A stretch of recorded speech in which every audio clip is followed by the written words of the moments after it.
enregistré. Je crois que t'avais appuyé sur REC. Non. C'est moi, du coup, je me suis occupé du son, je suis assis. Non. Ça. On va recommencer, hein. C'est bon, c'est boss like 25 pounds. My boss are like 25 pounds each. 25 pounds. My boss are like 25 pounds each. 25 pounds each. My boss are like 25 pounds each. 25 pounds each. My boss are like 25 pounds each. Protected the high spirit that I sold. Like the power something ain't explainable. So wait in line and let me take a photo. Yeah. Don't do it like that. Yeah. Boss like 24, yeah. 25 pounds, yeah. My boss are like 25. 25 pounds each. My boss are like 25 pounds each. My boss are like 25 pounds each. Ok, bienvenue dans cette première vidéo, bienvenue chez nous, bienvenue dans la Fantasy League de Tug. Merci Willow. La première émission. Salut les bros. La Fantasy League, Yahoo. Hello, darkness, my Voilà, pour les passionnés de basket, ceux qui veulent... Et de stats. De stats, de statistiques. Donc première émission, c'est tout frais, c'est une toute nouvelle ligue, la Fantasy League de Tug. À mes côtés, Tom, a.k.a. Pow, GM de JR from the Parking. Bienvenue à toi. Deuxième année avec nous. Exactement, deuxième année. Bien content. C'est beau, On et, va ouvert. et un connaisseur. Avant ça, oui, j'en ai fait 2 avant, donc c'est ma 4e année. Je suis là pour remettre en jeu mon titre de dernière place. la cuillère en bois, comme on appelle. Voilà. C'est compliqué, mais c'est pour ça qu'on aime ce jeu. Tout à fait. Voilà. C'est Déjà ça. prévu. À ma gauche, Antoine, Salut tout le monde. a.k.a. Keep Bleeding Green. Tout à fait. Celtics fan. Et oui, les Tug Celt sur la Fantasy. Qui est J'avais certains à suivre. Le tenant en titre. Exactement. Elle est où la bagouze? Exactement. Elle est où la bagouze? à la banque. À la banque, dans mon coffre. Ah, dans ce Évidemment. coffre, ouais. Mais oui, effectivement, j'ai gagné ma petite bague l'an passé. Ouais. Comme Pas ça, les ça- Celtics qui ont gagné, Alors, c'est et l'équipe fantasy. et- C'est vrai que ça, ça, ce serait bien de mettre aussi, de parler des règles et de ce qui va venir à la fin d'une saison. Exactement. Et de nos petites traditions qu'on essaie de mettre en place. On vous en Tout à fait. parlera forcément. Donc moi-même, William, a.k.a. Analogy. Bienvenue à toi, William. Voilà, j'ai fini finaliste. Ouais. Sur un joli 8-1. Sur un joli 8-1. Voilà, Mérité, on va essayer de se rattraper, bon, avec quelques joueurs aussi qui ont été oubliés dans le starting line-up durant la saison. Ouais. Voilà, On va a eu essayer quelques absences de ta part. quelques absences. Jérémy Lin. Voilà. Allez, Jérémy Lin. C'est ça. Ouais. En tout cas, Fantasy League, bienvenue. On va aujourd'hui parler donc de la draft qui arrive Ouais. le 14. Le 14, le dimanche 14 octobre. ouais. Voilà. À 20h. On se- va on se- 21h, on 21h. se doit. C'est l'heure du film. Voilà, On exactement. va parler de ça, donc Tom va nous parler en fait techniquement comment ça va se passer. Ensuite, on va faire un petit zoom, sur nos joueurs préférés, ceux qu'on a envie, ceux qu'on veut pas louper sur un premier pick Ce qu'on peut pas louper. Voilà. qu'on ne peut pas louper. Après, ça dépend du positionnement aussi dans la draft. C'est toujours une question de Donc positionnement. on vous donnera nos joueurs préférés, 3 chacun. Ouais. Et après on Le top finira 3. sur les news. Et C'est l'actu, on a ouais. entendu C'est brûlant. quelques petites Poche bombe. On va dire petits ça comme ça. mécontentements de certains joueurs Ça bouge, ça bouge. Ça va chez les bouger. loups là, chez les loups. Ouais. Ça crie pas mal chez les loups. Hein. Ah, c'est ça. Donc on en parlera en toute fin d'émission, mais place à la draft Fantasy League. C'est parti.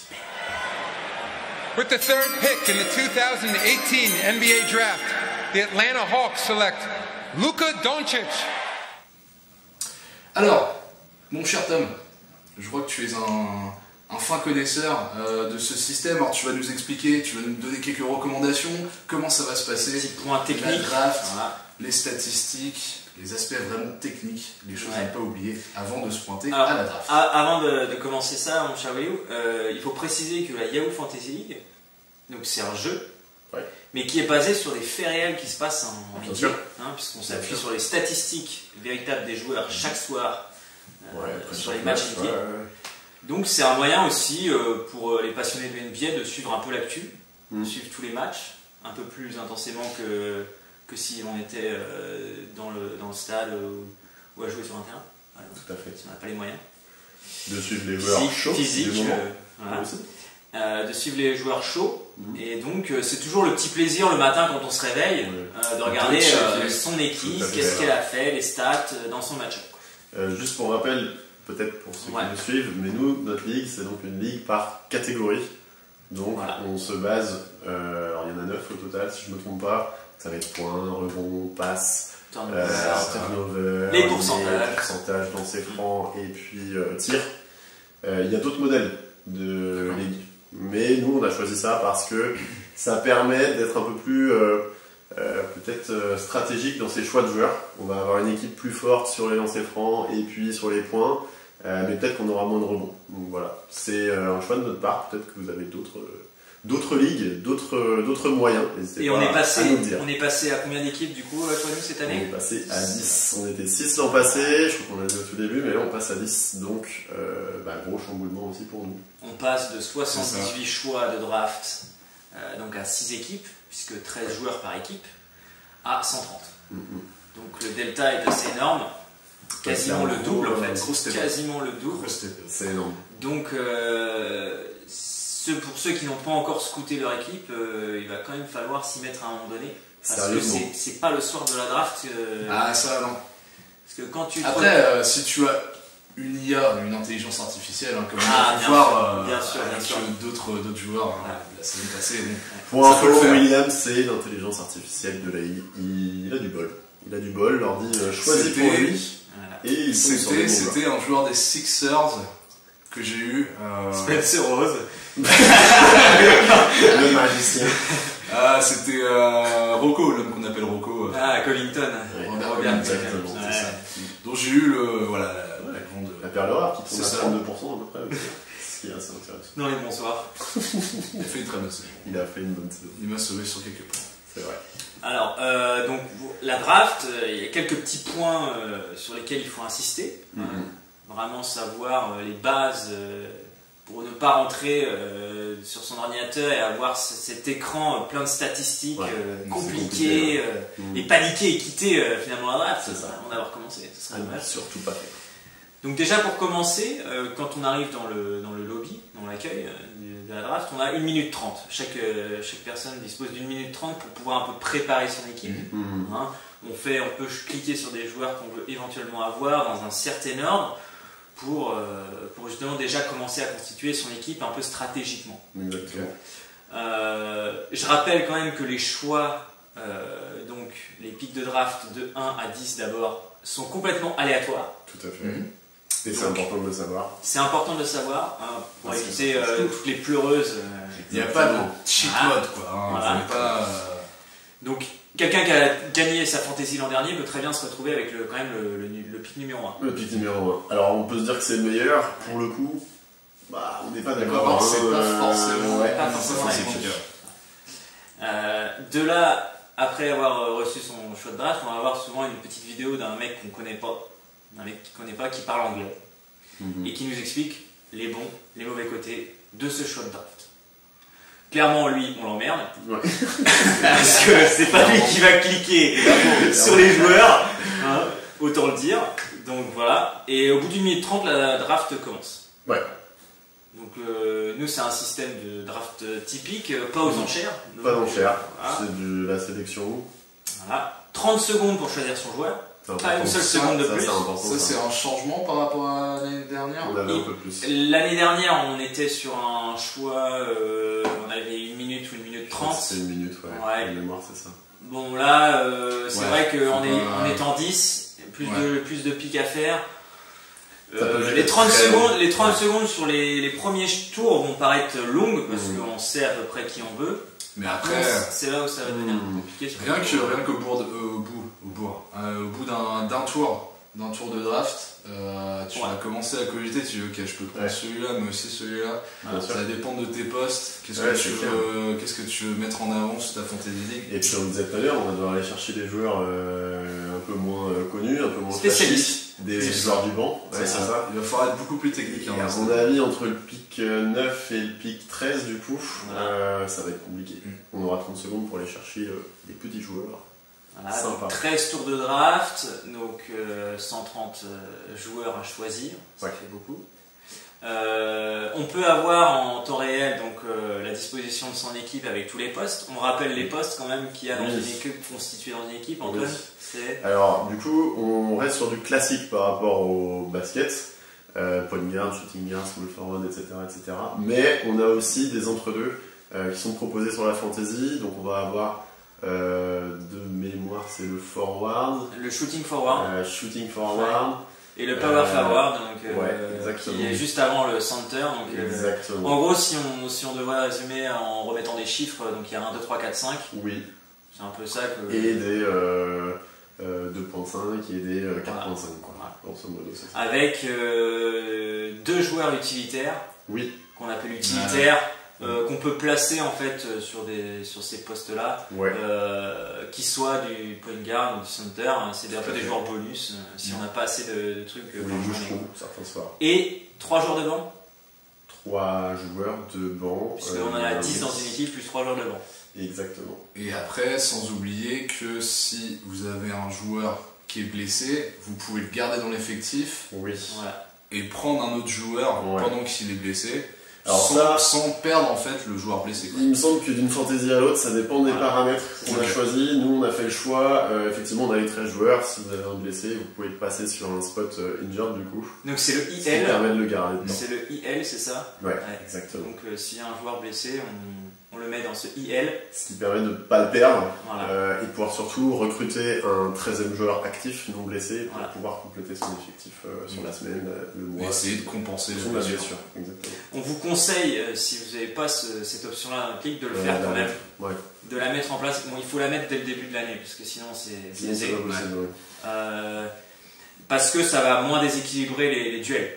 Oui, et puis ça fausse moins les choses, parce que si vous avez un blessé et que vous êtes obligé de le laisser tomber pendant 2 semaines parce que votre match-up actuel est chaud, ça on l'a peut-être pas précisé, mais un match-up c'est 1 semaine quand même, donc il y a pas mal de matchs qui se jouent, et s'il est blessé de 3 semaines, vous pouvez vous dire ok, je le laisse tomber, sauf qu'après il va être pris peut-être par un autre joueur. Il sera libre sur le marché. Oui, ou récupéré par quelqu'un avant même qu'on ait pu le reprendre. Bon, faire attention à ça en tout cas. Au niveau de la visibilité de la draft, de l'accueil, on peut effectivement regarder, en cliquant sur les joueurs qui sont proposés dans la liste des joueurs, les statistiques, donc pour regarder ce qu'on recherche aussi. Et ce qui est très intéressant, et là où Yahoo a été très intelligent aussi dans la saison qui va venir, c'est qu'ils ont réussi à projeter les statistiques pour l'an prochain, pour la saison qui va arriver. À savoir que s'il y a un joueur qui a rejoint une super team, ou alors à l'inverse un super joueur qui a rejoint une équipe plus faible, ces statistiques vont plus ou moins évoluer. On prend le cas de Dennis Schroeder, il était à Atlanta l'année dernière, clairement le joueur phare des Hawks, forcément il avait des stats gonflés, dans une équipe assez pourrave, on va le dire. Ouais, clairement. Et lui il s'est envolé du côté du Thunder, rejoindre un certain Russell. Un marsupial. Ouais, ça fait un backcourt chargé ça. On peut imaginer que le PPR il va commencer à avoir moins de points dans la classe. Cependant, sur un début de saison, avec un Westbrook blessé.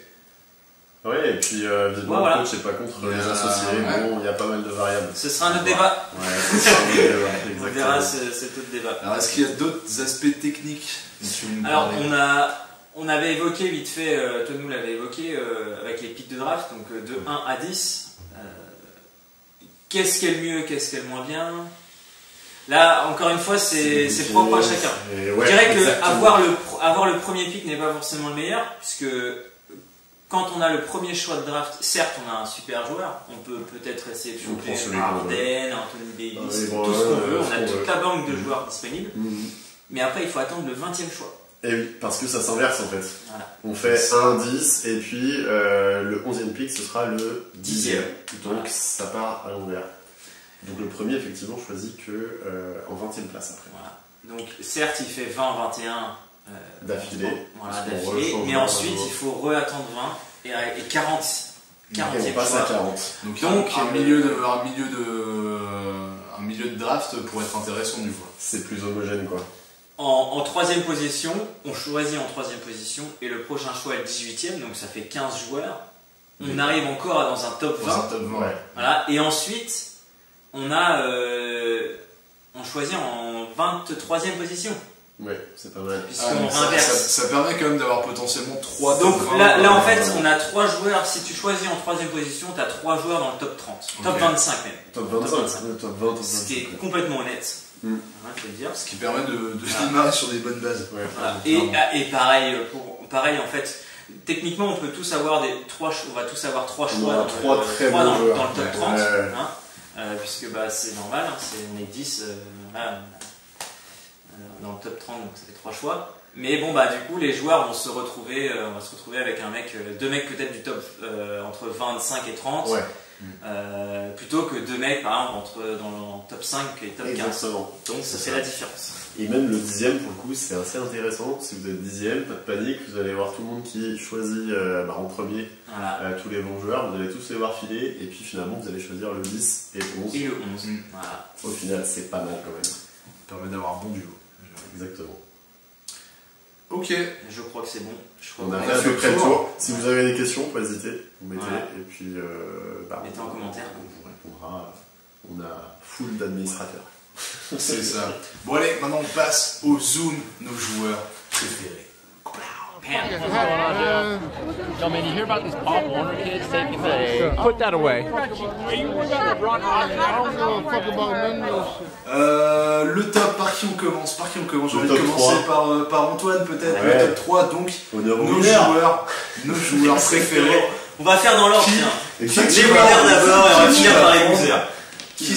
Qui serait ton joueur, tes joueurs? C'est pas forcément dans le basket pur le joueur que je vais préférer. Voilà, il est magnifique à voir, mais c'est pas mon joueur C'est préféré. pas... Ok. Mais l'année dernière, je l'avais pris. Alors, je me souviens plus ma position. Je devais être top 2 ou 3 sur les 6. Et donc, j'avais pris James Harden. Ok. Et coup de bol, il a réalisé sa meilleure saison. Il est MVP. Il est à plus de 30 points Et par puis match. des stats complètes quoi, enfin dans Plus plusieurs stats catégories. complètes. C'est du 30 points. C'est 10 passes quasiment. Ouais, il est à 8 passes quelque chose. Ouais, 8,8. Ouais, Il c'est est ça. à 8,8, donc quasiment 9 passes. 9 C'est énorme, passes. c'est énorme. Il doit être à 5-6 rebonds. 5 rebonds, Ce qui permet de sécuriser déjà au moins 3 3 catégories, catégories. sans compter les 3 points, puisqu'effectivement, on l'a peut-être pas dit tout à l'heure, mais l'une des 9 catégories, c'est les 3 points mis scorés sur le match. Donc, avec Harden, c'est une belle assurance. 3,7 par match. Voilà, 3.7, Donc, c'est Ça assez reste énorme. solide. Ça reste solide. C'est assez C'est pas un énorme. Steph Curry, je sais pas à combien il est, on en reviendra T'as peut-être Steph après. Curry, hein. Steph Curry, Il doit être un peu il plus est bas. un peu plus bas. Ah non, 4,2. 4,2. 4,2. Mais il a moins joué. Mais il a moins joué. On reviendra sur. On reviendra sur Steph Curry, Donc, mais en oui. tout cas, oui, James Harden, je l'ai pris, il m'a franchement fait du bien toute la saison. Et puis il va sans continuer. arrière-pensée. Il va continuer cette année, bien sûr. Il n'y a pas de raison. L'effectif a bougé quand même du côté de Houston, mais à la limite, Le c'est 5 bénéfique reste, pour Harden. C'est-à-dire qu'on perd des ailiers type Ariza pour récupérer des alliés un petit peu moins importants. Même si Ariza, on le connaissait surtout dans un job défensif. Ouais, mais. Et avec sa tente dans le corner. Quoi. Voilà, Exactement. exactement. Mais je pense ça. que, bon, de toute manière, il est MVP, c'est lui qui aura le plus de tickets shoot et ça va continuer. Dans Il tout y a cas, pas- il- Même avec l'apport de Avec, Vélo. il y a Melo quand même. Avec l'apport de Ouais. Parce que Melo, on sait pas Il y a s'il Melo. va démarrer dans le 5 aussi. C'est vrai qu'il y a Melo. Et il va prendre du take shoot lui, il va pas vouloir. Alors- ce qui paraît, il a pas envie d'être sur le banc. Après, il serait visiblement pas contre être 6ème homme D'accord. avec le coach. C'est Ok. ce que le coach lui a dit et il serait pas contre. Avec cette magnifique En gros, relation Ouais, d'Anthony, fusionnel, en fait. ouais, et Melo. Ouais. Mais en fait, il pourrait être leader de la second unit. Pourquoi pas justement, quand Harden. Alors, il y aura des phases de jeu Harden-Anthony. Forcément. C'est obligé, mais je pense que Anthony. Mais le sera problème, quand c'est même, que Anthony joue beaucoup en leader. ISO. Enfin, beaucoup C'est joué en son- ISO toute sa c'est son carrière. jeu. Donc, C'est le problème. C'est le problème. Et puis aujourd'hui, enfin. Pas sûr que quand tu as un axe Harden-Capella qui joue énormément le pick and roll, Ouais, ça va vite, c'est vertical. et qui va très très vite Ouais. dans l'axe, Mm. pas sûr que ce soit le meilleur choix. Non, clairement. On peut On faire verra- confiance à on Pringles verra pour bien. faire un petit truc. Et puis honnêtement, Anthony, c'est pas une référence en défense. Ils ont perdu justement Ariza. Ils ont récupéré d'autres alliés. PJ mais qui Tucker sont pas- aussi, non Ah, Et PJ puis, Tucker, et bon, l'Anthony, c'est pas quelqu'un qui rentre Ouais. pas dedans. quoi. Non. Et puis il commence à être vieux le bonhomme. Hein. C'est vrai. Il faut pas l'oublier. Hein. Bah, bon, après, selon sa femme, il faut lui donner une chance. Il a encore beaucoup de talent et il mérite de starter dans une équipe NBA. Ouais, c'est vrai. Alors, en tout cas, si Alors, on regarde Anthony. Starter chez les Nets, ok, mais à Houston, je suis pas sûr. Si Anthony nous regarde, petit clin d'œil, mais tu as été choisi après Darko Milicic à la draft. Est-ce que c'est un signe? Oui. Voilà. Alors, quel est ton deuxième joueur? Mon top 2 Ouais. Mon top 2, c'est Kevin Durant. Pareil, j'aime pas Monsieur forcément. Durant. Monsieur Ouais, Durant. Monsieur Durant, ouais. Ouais. J'aime pas forcément. Je pense qu'il y a pas mal de haters aussi de ce joueur. Assez compliqué à cerner, mais bon, bref, on reste axé fantasy. Je l'avais aussi l'an passé. Coup de bol.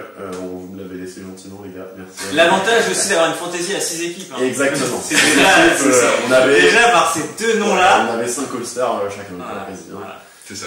Bon, bref, j'avais du coup Durant en deuxième joueur choisi, et c'est vrai que pareil, il fait du bien, il est complet, ça intercepte, ça fait quelques comptes de temps en temps, ça score, ça prend des rebonds, ça fait des passes, c'est constant. Au tir, c'est propre. Il faisait même partie des meilleurs contreurs de la ligue l'an dernier, ce qui est quand même un C'est sacré c'est step-up quand même, par rapport à ses assez stats ouf. initiales. Je sais pas tu ses stats de l'an prends un passé. Durant, tu mets un bon intérieur, la défensif qui te met quelques Quelques gros cakes, ouais. du coup, au niveau de la. Tu c'est consolides propre, bien ta catégorie, quoi. L'an passé, c'est 26 points, quasiment 7 rebonds, 5 passes et 1,8 blocs. Voilà. Le tout qui pour pour seulement 3 turnovers. Ce qui est très très intéressant, il faudrait qu'on revienne aussi là-dessus, c'est que les turnovers, moi j'en ai fait l'expérience l'année dernière, où tu peux avoir, j'avais eu à un moment Dennis Schroeder, qui était intéressant en termes de scoring, Que Et de passes aussi, que j'ai lâché. que tu as lâché au niveau des passes, mais par contre, niveau turnover, C'est ou même, compliqué.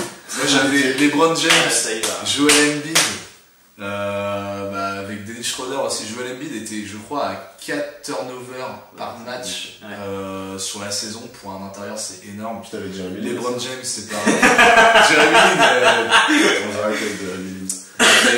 mais ouais, attention au turnover. Ouais, toujours turnover, vérifier ça. faire gaffe.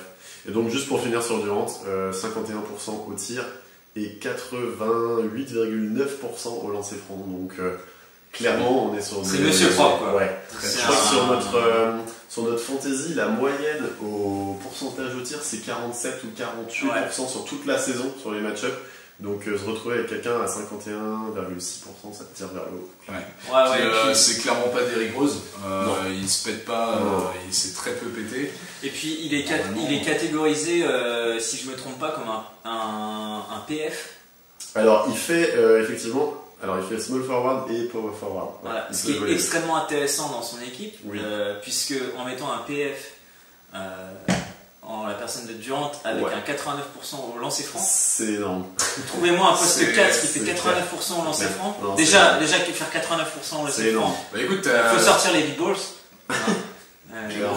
Ah ouais. Et tu vois, Donc, parlant de balls, Lonzo Ball, lui, Bon, ça, c'est un autre débat. Ça reviendra sûrement dans une autre vidéo où pour te dire, le fossé, c'est clair. le cocher en chef, quoi. Ouais, exactement. Et ce troisième, Et le troisième pick. Mon top 3, du coup, c'est Karl Anthony Towns, qui, l'année dernière, alors, pour prendre ses stats exactes, c'est 21 points, 12 rebonds, 2 passes et 1,5 blocs. Donc, c'est quand même plutôt pas mal. Sur l'intégralité de la saison, Yahoo, par rapport à notre fonctionnement, c'est-à-dire les 9 catégories de stats, le classe deuxième All NBA. Derrière monsieur. On reviendra dessus, parce que je crois qu'il y en a un des deux qui bref, il est deuxième quand même. Alors on se dit 20 points, 12 rebonds, c'est pas mal, mais c'est pas non plus. Voilà, il n'est pas à 25. ça fait le taf, mais Ça fait le taf. Et clairement, Karl Anthony Towns, il va progresser, ça c'est une certitude. L'autre point d'interrogation, et on va en parler après, c'est effectivement Jimmy Butler. S'il part, il y aura peut-être un peu moins de création pour lui, mais en tout cas il y aura plus de shoot et de responsabilité. Donc je le vois encore cartonner, il n'y a pas de souci. et à voir Mais s'il foncez sur continue 40, aussi avec Andrew Wiggins. Ouais, moi Wiggins, j'en pense pas que du bien. Mais, bref, Je crois qu'on a tous abandonné sur Wiggins. c'est autre Ouais, chose. ouais. Donc oui, voilà, pareil, autre point intéressant, 86% au lancer franc. C'est un pivot. C'est un pivot. 86% c'est énorme. Et puis, alors une bonne stat, bah oui, mais comme tous les pivots quasiment, 54% au tir. Donc c'est quand même intéressant de pouvoir l'aligner dans son starting 5. Un pivot à 86%. Non, des joueurs sécurisants pour une Fantasy League. Ouais, ça, franchement, si vous avez les 3 ou un des 3, on part sur de bonnes bases. Allez-y, foncez. Et puis c'est des joueurs avec énormément de temps de jeu. Quoi. Oui, il y a des temps de jeu. Il joue beaucoup aussi. Il se blesse peu. Très peu blessé, ouais. Il se Très peu blessé. peu. Moi, Harden, de mémoire, l'année dernière, il a loupé des matchs. C'était surtout en fin de saison, en approche des playoffs, parce qu'il les reposait. Voilà. Et alors, fort heureusement, j'étais premier avec une avance considérable. Mais bon, ça peut. Voilà, il faut faire gaffe aussi à ça. Les très fortes équipes avec des très forts joueurs, si vous les avez, il faut se dire que sur les derniers match-ups avant les playoffs, ils peuvent louper certains matchs parce que justement les coachs les reposent avant les vrais playoffs NBA. Voilà pour mon top 3. Très bon top 3. Très bien. Merci. J'enchaîne du coup, parce qu'il me semble que Tom a fini dernier de Exactement. la précédente Fantasy League. Alors moi, j'ai choisi un joueur que j'avais déjà. On va commencer par le plus grand, le GOAT, peut-être selon certains, Jeremy Lin. Non. Alors il s'agit de LBJ, LeBron James, qui est pour moi le joueur ultime à avoir. Pareil, quelqu'un de très complet sur toutes les stats. Encore une fois, l'année dernière il était à Cleveland, il avait énormément la main sur le jeu, il jouait énormément, il faisait ce qu'il veut. Il était coach et président, c'est non? Il était tout, il Ouais, était ça, tout. ouais. Il était tout. C'est vrai que Il faisait tout. Il n'y a pas de c'est Tyronn compliqué Lue, d'aller Tyronn Lue, les mots il- sur la prestation de LeBron la saison dernière. non mais c'est vraiment toutes les catégories sont remplies. Encore un bémol, j'en parlais, c'est au niveau des turnovers. 4.2. Forcément, quand tu portes la balle tout le match, Mais encore une fois, il faut pas se dire qu'on va être bon dans chaque catégorie. Non, bien on est sûr. obligé d'en Donc, abandonner. il y en a qu'il faut sacrifier. Alors, par Mais exemple, voilà, il faut du coup faire gaffe quand tu combines avec d'autres joueurs. Ouais. oui, clairement. Il vaut mieux sacrifier, s'aborder une truc d'un coup. Une catégorie, Ah. Complètement. bien sûr. Faut se dire qu'il faut en avoir 5 ou potentiellement on peut les gagner parce que s'il y a 5-4, vous remportez le match-up. C'est Donc, ça. se concentrer Il sur vaut 5 mieux consolider certaines catégories. Voilà. Après, ça, Plutôt que d'essayer d'avoir. Mais en tout Pour, cas, voilà, LeBron James. pour étoffer ce que tu dis, James c'est 27 points, plus de 8,5 rebonds et 9 passes non passées. Donc il est sur de la base. Il est sur une base triple. Et puis de solides pourcentages au shoot, et il me semble que c'est. 54,2. Ouais. Je crois que c'est sa meilleure saison en pourcentage de sa carrière. C'est énorme. Ce qui est complètement énorme quand on sait le nombre de Ouais, shoots qu'il c'est prend ouf. et le nombre de possessions qu'il a en main. Alors effectivement tu le disais, c'est les turnovers, 4.2. Et puis un petit peu mal les lancers francs, C'est 73 franc, il points. est autour des 70, mais bon après, c'est pourcentage en C'est carrière. ses pourcentages de carrière. Ouais. Donc, bon, Alors après, pas s'il n'y a de- que ça, en fait, c'est pas il biaise 2 catégories, donc en fait, ça va. biaisé Sur encore, il y a vraiment une catégorie qui biaise. C'est turnover. Tant qu'il en biaise qu'une. Donc voilà, LBJ, pour moi, c'est le joueur. C'est the GOAT. Et sinon, le deuxième, mon top 2, je vais mettre Steph Curry. Steph Curry, pareil. Alors là, niveau 3 points, Ça cartonne. ça cartonne. Tu disais tout à l'heure, c'est 4,2 par match. 4,2, ça doit être le Autant de pertes de balles que les Browns, c'est gros normal. shooter. Oui, oui, gros c'est- shooter. ouais, il me semble que c'est C'est celui le qui en plus- met le celui qui en plus. met C'est le monstrueux. Celui plus. Ouais. Il y en a qui en mettent 4,2 dans une carrière. C'est difficile de mettre 4,2. Incroyable, merci Paul. Non, et puis je crois, alors je sais pas si c'est en playoff, d'ailleurs je sais même plus si c'était cette saison ou la saison d'avant, mais ouais, il peut aller jusqu'à du 13, son record c'est 13, Ouais. 3 C'était points il y a en un deux match. matchs. Bah, c'est le record NBA. C'est le record NBA, Ouais. et puis il est quand même plusieurs fois par saison à taper les 9 Oui. par match, Oui, ce oui. qui fait que bon, quand tu l'as dans ton effectif, niveau 3 points, tu sécurises quand même pas mal. Après, il suffit Les d'avoir lancers des francs bons aussi. lancers francs. C'est franc, et tu Le gamin, il fait filoche. Il est à 92% la lancé. saison dernière. Ouais. Ouais. C'est Ouais, une 92%. là-dessus, Et ouais. puis ça reste quand même honnête en termes de rebond passe et de steals, parce que là on intègre une catégorie en plus qu'on n'avait pas forcément sur les autres joueurs qu'on avait cités. Il est à 1,6 steals par match. Ouais, c'est intéressant. Donc Ça commence à être presque intéressant. 1,5 interceptions entre 1 et une et 2 interceptions par match. Dites-vous, peut-être ça vous semble pas beaucoup, mais quand le gars joue 3-4 matchs sur la semaine, sur notre match-up, c'est du coup entre 3 et 6 styles, et c'est assez énorme. C'est assez énorme pour un seul joueur. Et ça, c'est une catégorie qui est assez dure à gagner. Par expérience, je peux vous dire qu'il faut aller la choper. Il faut avoir des joueurs spécialistes de styles parce que c'est quand même hyper intéressant de l'avoir. Il n'y a pas beaucoup de gens qui peuvent se dire. D'ailleurs, il faut voir la moyenne de style de tous les joueurs NBA pour se rendre compte de la moyenne d'un joueur NBA, ce qu'il fait. Mais on est largement en dessous des 1, clairement. Sur la moyenne de tous les joueurs. Du 0,8 ou du 0,7, quoi. Un peu clairement. Alors, juste un bémol sur Stephen Curry. L'an passé, c'est quand même 51 matchs joués seulement. Ouais, c'est vrai. C'est un fragile. Est-ce le retour des chevilles en mousse? On ne sait pas. Et puis après, un effectif de Golden State aussi qui est quand même très riche. Donc c'est un joueur qui va pas forcément faire plus de 30 minutes par match. Oui, on sait, y a un bug, oh merde, fait chier, putain, ça va, c'est la première émission, cassez pas les buants. Bon, c'est pas grave, on va essayer de se rattraper un petit peu. Car oui, notre reporter spécial, aka Thomas, qui est face caméra de son smartphone, va nous donner ses joueurs préférés de la Fantasy League. Laurence Boulboul à la réalisation, Thomas devant la caméra. Reporter sans frontières, reportage, enquête exclusive.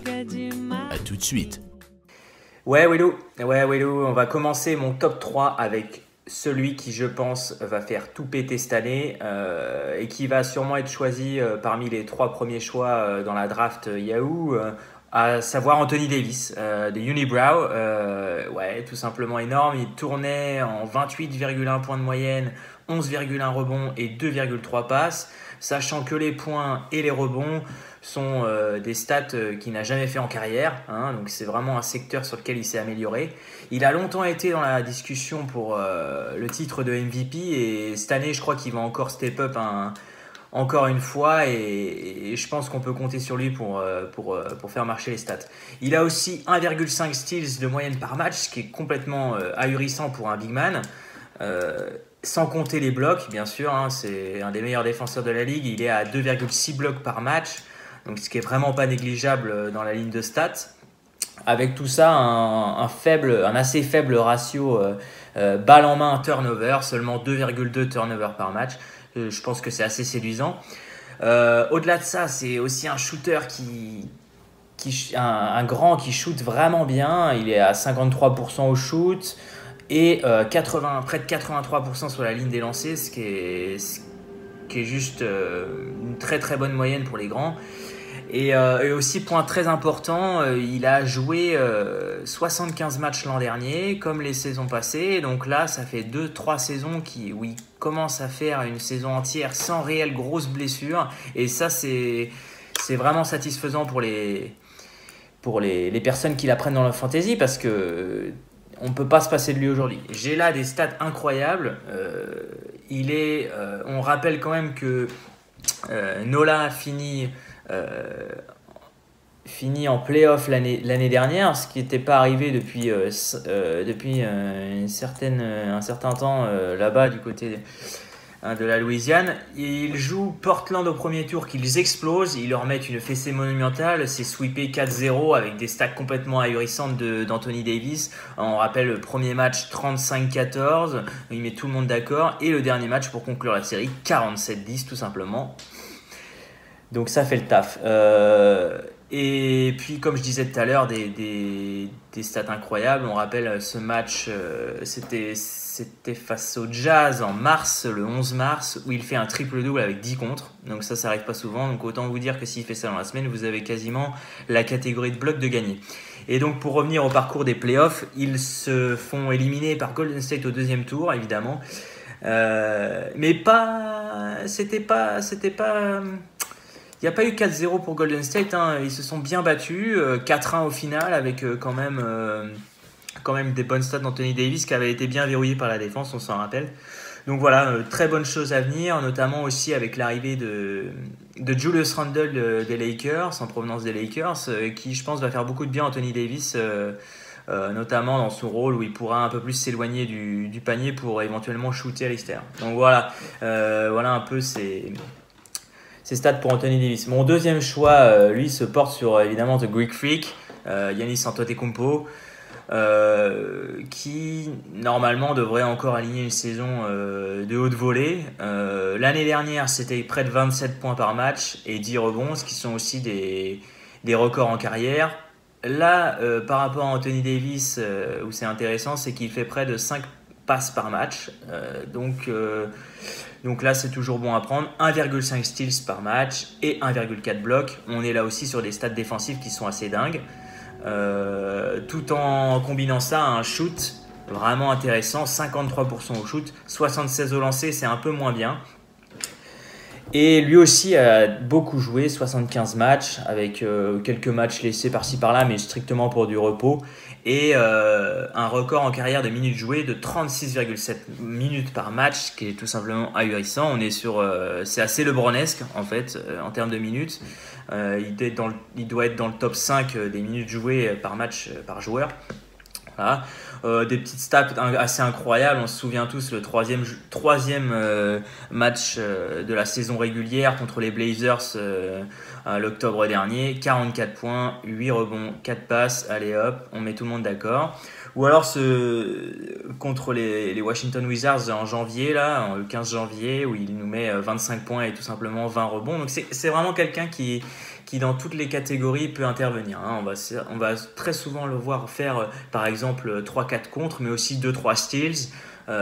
Et la catégorie là où ça pêche un peu, c'est par contre les 3 points, où là on aimerait qu'il step up un peu pour justement augmenter cette catégorie et faire plaisir à nos amis de la fantasy. Concrètement là on attend une saison de MVP de la part du grec, parce que même s'il a fait 4 matchs à plus de 40 points l'an dernier, on l'a senti sur certaines périodes de l'année un peu en dedans, et du coup il est un peu descendu dans la discussion de MVP au fur et à mesure de la saison, comparé à des LeBron qui sont restés assez constants avec des stats incroyables.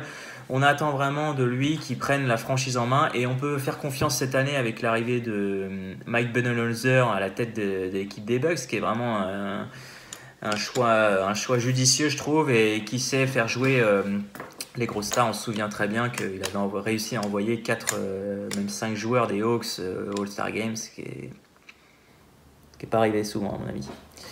Voilà un peu donc Giannis en deuxième choix, et puis mon troisième choix je pouvais pas passer à côté, même si c'est un choix assez décrié en ce qui concerne la fantasy, parce qu'on doit laisser quelques catégories de côté forcément. C'est Russell Westbrook. Russell Westbrook, bah oui, c'est la machine à triple-double. La machine à triple-double de l'année dernière, pour rappel, c'est 59 double-double, ce qui n'est pas non plus monstrueux, mais 25 triple-double. Donc on remplit 10 à chaque catégorie. 25 points par match, 10 rebonds, 10 assists. Donc là, on est encore deuxième saison de suite, soit dit en passant, en triple-double. C'est pas fait depuis Oscar Robertson. Donc voilà, les plus jeunes ne le connaissent pas, c'est normal. Avec des stats un peu en dedans au niveau du lancer, pourcentage de lancer 73%, ce qui c'est pas dingue pour quelqu'un qui va souvent sur la ligne, donc ça fait défaut dans les match-up en général. Mais par contre c'est 1,8 steals par game, donc ça c'est vraiment une catégorie qui est difficile à aller chercher. Donc quand vous avez Russ West, en général vous êtes bien assuré dans la semaine d'avoir de bonnes stats à ce niveau-là. Et par contre, là où je vous disais que ça allait plomber certaines stats, c'est au niveau des turnovers. Hein. On est à 4,8 turnovers par match. Hein. Après, pour quelqu'un qui a vraiment la balle en main, c'est normal. Mais c'est quand même trop. Voilà. Donc voilà, 80 matchs joués l'an dernier, donc il n'a pas été blessé. Là, cette année, en début de saison, compromis suite à une petite intervention au niveau du genou, mais ça devrait aller. On lui fait confiance pour revenir au top niveau. Quelques stats intéressantes. Il avait fini l'année 2017 en beauté, puisque le 29 et le 31 décembre, il nous avait aligné quand même deux matchs absolument incroyables contre Milwaukee. D'abord 40 points, 14 rebonds, 9 passes. Et 2 jours après, 38 points, 15 rebonds et 11 passes pour aller crucifier Dallas. Voilà, donc c'était une saison que ci que ça pour le Thunder, puisque avec l'arrivée de Paul George et tout ça, on s'était dit ça va être le feu. Effectivement, ça a été le feu en saison régulière, mais ils se sont fait claquer au premier tour contre les Jazz 4-2. sans réelle discussion. Donc là, on attend vraiment de cette équipe. Maintenant qu'en plus, ils ont réussi à garder Paul George et avec l'arrivée de Dennis Schroeder, qui est assez intéressant, je trouve. Donc on va attendre de cette équipe de pouvoir continuer ce rythme-là en saison régulière et puis pouvoir aussi passer des tours en play-off parce que c'est ce qu'on attend. Voilà un peu mon vidéo, mes 3 choix. Donc je rappelle, Anthony Davis que je prendrai d'abord, ensuite Giannis et ensuite Russell Westbrook. Et ça devrait le faire l'affaire. Allez, ciao. Et du coup, après les 3 choix, je pouvais pas passer à côté du coup de cœur de la fantasy l'an dernier. Ouais, un petit coup de cœur qui était assez inattendu parce que ça a été l'un des styles de la draft dans la fantasy. On l'attendait pas forcément à ce niveau-là. C'est Victor Oladipo et qui a glané le titre de MIP, de Most Improved Player l'an dernier. Effectivement, il était allé s'empêtrer à OKC auprès de Russell Westbrook. Et on s'était dit que ça allait faire de la dynamite, quoi, un dieu d'enfer. Et au final, il a été un peu en dessous de ce qu'on pensait. Et puis, il a été transféré à Indiana. Il est revenu à ses premiers amours. Et puis là, il a explosé totalement. Il est devenu le visage de la franchise, le franchise player de l'Indiana, et il a tourné l'année dernière en 23 points de moyenne, 4,3 passes et 5,3 rebonds. On précise que toutes ces stats sont des records en carrière, bien évidemment, et ajouter à ça, et c'est des stats qui sont vraiment intéressantes, c'est 2,4 steals par match et 2,1 3 points par match. Donc ce qui là aussi d'ailleurs sont des stats records pour lui, donc des stats vraiment intéressantes, et le tout combiné à quand même presque 3 turnovers par match, mais bon, encore une fois, c'est quelqu'un qui a beaucoup le ballon en main, donc c'est un peu normal, et le tout avec vraiment un shoot assez décent, puisqu'il est sur du près de 48% de moyenne de réussite, donc ce qui est vraiment pas mal. 80% au lancer, c'est peut-être là où il pourrait peut-être améliorer un petit peu. Et puis 75 matchs de jouer, donc vraiment une saison pleine. Et puis qui a été marqué surtout par un premier choc en play-off au premier tour contre Cleveland, une série qu'on adore toujours, Cleveland-Indiana, qui nous a pas déçus, et lui non plus nous a pas déçus, puisque il nous a sorti quand même trois gros matchs, donc notamment lors du match 1 où il sort quand même, j'ai les stats là, 32 points, 6 rebonds, 4 passes et 4 steals pour la victoire, et encore 2 autres matchs monstrueux. Indiana perdra en 7 matchs, mais on sort quand même les matchs du Stade 6 qui sont juste incroyables. Triple-double déjà, 28 points, 13 rebonds, 10 passes, encore 4 steals. Et enfin, lors du dernier match, le match décisif perdu, dommage, 30 points, 12 rebonds, 6 passes et encore 3 steals. Quand on vous dit qu'il fait 2,4 steals par match, c'est vraiment pas, on blague pas. C'est le mec, c'est le pickpocket de la ligue. Donc voilà, si vous avez votre portefeuille qui tombe, il va le ramasser direct, limite avant que ça touche le sol. C'est tout simplement ça. Donc vraiment séduisant, Victor Oladipo. On attend beaucoup de lui l'an prochain, forcément. Avec en plus l'arrivée de Tyreke Evans qui va aussi l'épauler dans l'Indiana, donc on attend aussi ça, et surtout une relation aussi qu'on pourrait. Ah bravo, finis pas son reportage. Vas-y, paye ton journaliste là, De la housse n'est qu'à bien se tenir, fils de... Bon allez tout de suite les news, bande de salopes. And how do you know it's true? I was told it was true by people in our management. So, right from the top. So. Bon alors là c'est l'heure des news, et Tom nous disait qu'il était pas bien. Il était pas bien, il va nous expliquer pourquoi. Alors du coup, il y a du mouvement. C'est que c'est un fan des Wolves. C'est un fan des Wolves, et il y a du mouvement chez les jeunes loups. C'est la troupe de Tom Thibodeau. Et des mouvements pas dans le bon sens, puisque on a appris il y a quelques jours, là, dans la semaine, que Jimmy Butler demandait... Ce bon Jimmy. Voilà, Jimmy Buckets. Jimmy Buckets. Il demandait à être tradé. Et là, tout le monde est là. Ok, on s'y attendait pas. Donc là, les Wolves se mettent clairement dans la merde. Oui, ils sont dans la merde. Donc, pour rappel, Jimmy Butler arrive en 2017 en provenance de Chicago, dans un trade qui a aussi fait beaucoup parler de lui. On n'attendait pas forcément le joueur des Bulls arriver dans le Minnesota. On se dit, ça va être ouf parce qu'il y a l'association potentielle avec Karl Anthony Towns, même Andrew Wiggins, qui vont faire une équipe, un trio d'attaque d'enfer. Sur le papier, c'est dingue. Sur le papier, on était vraiment, franchement, satisfait. On parlait même de playoff à l'époque dans le Minnesota. En conférence Ouest. Avec un coach qui est. On peut penser ce qu'on veut de Tom Thibodeau, mais qui fait taffer les joueurs. Qui fait taffer les joueurs aussi. Ce qui est intéressant, c'est que Minnesota, dans ce deal, lâche donc Chris Dunn. Il lâche quand même 3 joueurs. Chris Dunn, Lauri Markkanen qu'ils ont drafté donc, dans la draft, la précédente draft, et Zach LaVine. Zach LaVine qui part au bout.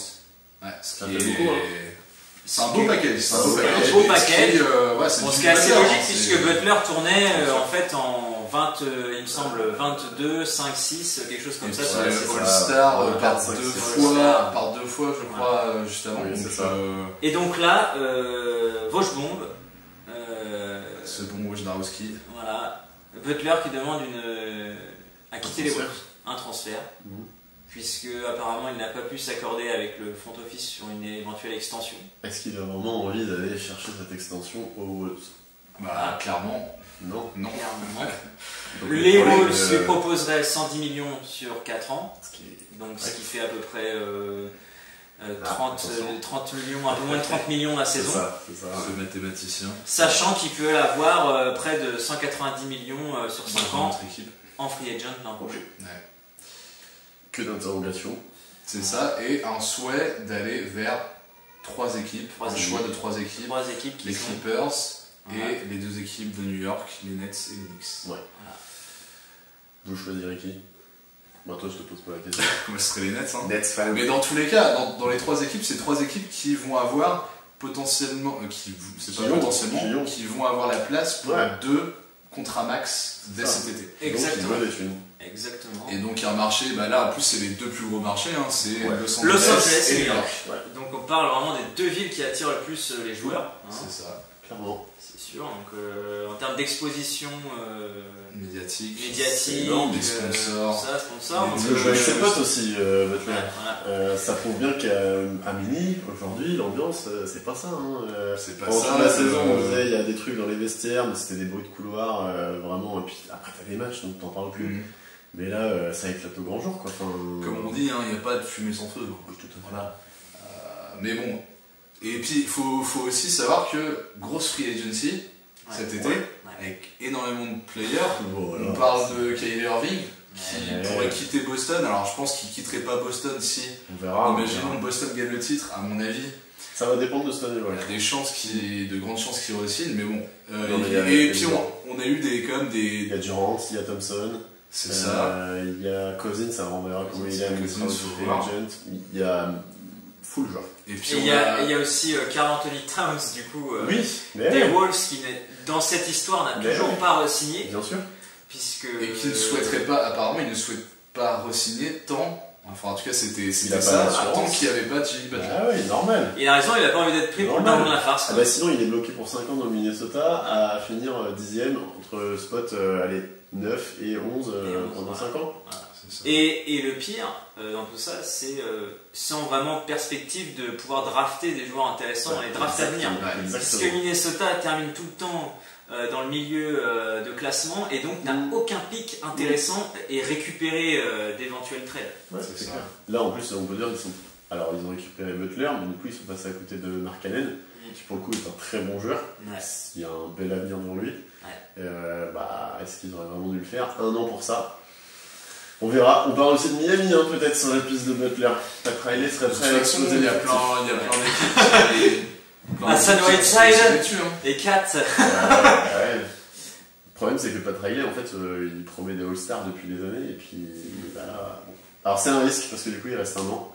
On va essayer de trouver. Par contre, comme un Kawhi Leonard. Tout ce que je veux, c'est qu'on n'aille pas sur un dossier à la Kawhi Leonard, justement, quoi. Que ça dure pas des mois, et surtout que Butler tarde, parce que d'ailleurs, l'autre on l'a toujours pas entendu, hein. Il fait des photos où il sourit, mais à part ça. Avec Neymar, il a bien envoyé du PSG, mais bon, ouais. M'étonnerait qu'il y signe, quoi. Exactement. Ou alors c'est que les Qataris n'ont rien compris. Mais c'est vrai que bon, Jimmy Butler, mais surtout là, la situation. Alors moi j'ai entendu comme quoi que les Wolves ne voulaient absolument pas le trader et voulaient absolument le garder. Parce que comment tu peux garder sur une début de saison, là on est dans 3 semaines de la NBA recommence. Ils jouent leur premier match de pré-saison contre, bon c'est de la pré-saison mais quand même contre les Golden State Warriors. Ouais, c'est ça. Et ils ouvrent leur saison le 15 octobre contre les Spurs. Donc t'as pas envie de garder un joueur qui a pas envie de jouer. Il faut pas de toute façon, il faut pas. Maintenant, c'est normal qu'ils aient aussi envie de le garder. Après, ils vont essayer peut-être jusque début de après, saison. si Butler reste chez les Wolves, c'est aussi dans son intérêt de faire sortir une énorme saison. Bien sûr. Parce que c'est la saison juste avant la free agency, t'as envie d'exploser. Il est obligé de sécuriser. S'il fait une saison de merde, forcément, il n'aura pas le max. Exactement. Jamais de la vie. Bon, pour la fantasy en tout cas, attention, mais malgré tout, ça reste un top player. C'est vraiment un dossier chaud à suivre pour la fantasy. Parce que pour lui, et dans n'importe quelle équipe dans laquelle il va tomber, du coup ça va impacter son jeu. C'est effet domino aussi sur d'autres joueurs. Sur d'autres joueurs. Et puis ça va impacter nos choix sur la draft, parce que si le gars il reste, quand on a la draft, si le gars reste à Minnesota, est-ce que ça vaut le coup de le prendre dans le top 10 Je sais pas. On verra. Et s'il part 4. On en reparlera de toute manière d'ici la draft. On a encore à aller un tout petit mois, 3 semaines avant la draft. 3 semaines. On verra, ça va bouger d'ici là. Bon. Ok, bon bah parfait, c'était les news. Les petites news sur Jimmy Butler, la première émission Fantasy League. Tout à fait. Donc on espère que ça vous a plu. On va essayer d'en refaire forcément. Bien sûr. On va en refaire. On va essayer aussi de faire des petites vidéos, des petits montages, des petits documentaires là, comme ça. Des petits reportages. Et on vous balancera ça donc, dans la prochaine émission de la Fantasy League de Tug. Première émission, premier chapitre. Et on se retrouve à très bientôt et on se retrouve pour la draft. Un dernier mot pour la fin peut-être. Eh ben écoute, j'espère que ça vous a plu cette première. Nous en tout cas on était très contents. Ouais. Petite installation maison, n'hésitez pas à commenter. Et puis surtout si vous avez des conseils, des chroniques qu'on pourrait faire, pas hésiter à nous les proposer, on étudiera ça avec plaisir. C'est ça. Et moi j'ai juste envie de dire incroyable. Incroyable. Et moi je vais finir sur un petit pow. Allez, ciao. We ain't playing, the game is made. We holding sway, we the MVP. Yeah, we LBJ, yeah, the baddest way, shining every day. All in like it's payday. BOM, dollar is the pave all way. The Sixers, they're unsure, can they say? We raise the ball high, cause we do have faith in us, we do have faith. Enough, yeah, just the process. We shush the haters drifting away, leading the way. If you like what we play, yeah, come right with us. Get the fuck out of spit the garbage flow. Screaming like a bitch in front of microphone. With that Drake-ish tone, your girl wants a man, wait. I think she called me on the phone. She got me on the song, French kiss.